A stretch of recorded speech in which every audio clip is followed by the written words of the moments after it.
Hello.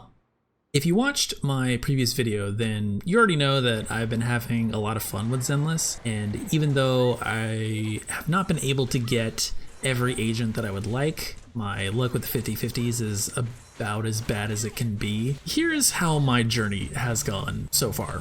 I've been playing since just before Chingy's channel went live. I spent about 156 encrypted master tapes to recruit Chingy. At this point, I didn't fully understand how the guaranteed S rank signal reception really worked. The game does explain it, but it didn't really click for me until later. The first guaranteed signal reception you get has a 50% chance of being the limited agent that you're searching for, and if you don't get them on the first 50/50, then the next guaranteed signal reception, you will have a 100% chance of obtaining whatever the limited character is. So this guarantee carries over to new limited channels. For example, if you lose the 50/50 for Bernice and stop there, then wait till Yanagi's channel goes live. The next S rank signal you get will be guaranteed to be Yanagi. I didn't fully understand how the system worked until I lost my second 50/50 on Jane's banner. At that point, I decided to do my research and then came to the conclusion I didn't want to spend any more encrypted master tapes until Caesar came out, because I then knew that I would be guaranteed to get Caesar at the next S rank signal.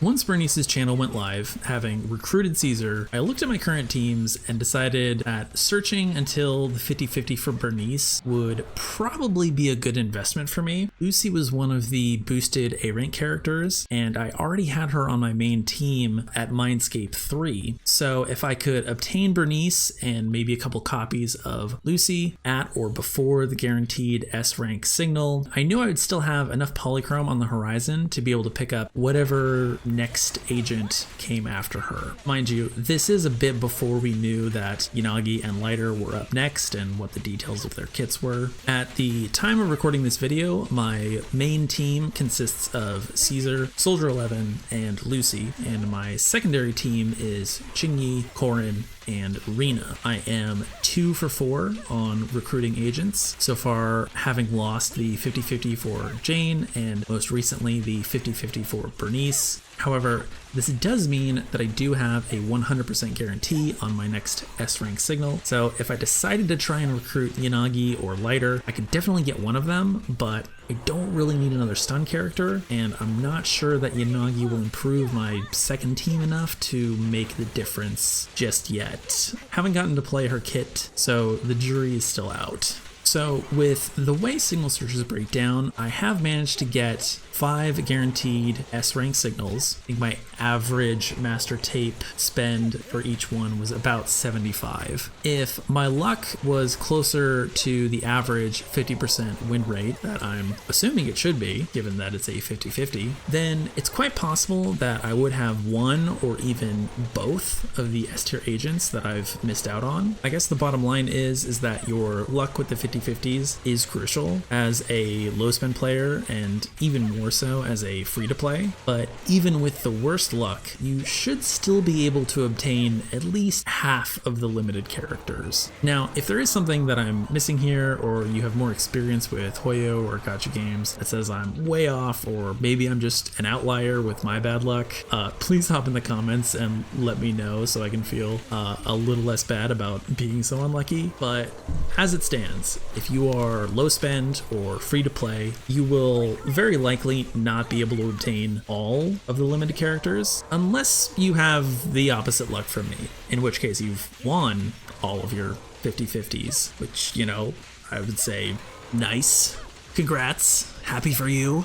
So, where does this leave me now? At the moment, I am unable to clear all of the nodes of Shu Defense. I know some people have gotten a lot of value out of Korin, and they are more capable than I am, and have cleared all the nodes. Unfortunately, she just doesn't quite match my playstyle to enable me to pull it off. Looking back, if I had had a better idea of how the system worked, I may not have gone for Chingy's guarantee, and instead could have saved it for for Jane. Hindsight is always 2020. It would have been more beneficial for me to have pulled for a primary damage dealer like Jane, and had I also known that there wasn't enough polychrome to get Jane's guarantee if I lost her 50-50, I might have used the guarantee from losing Chingy's 50-50 to get Jane instead.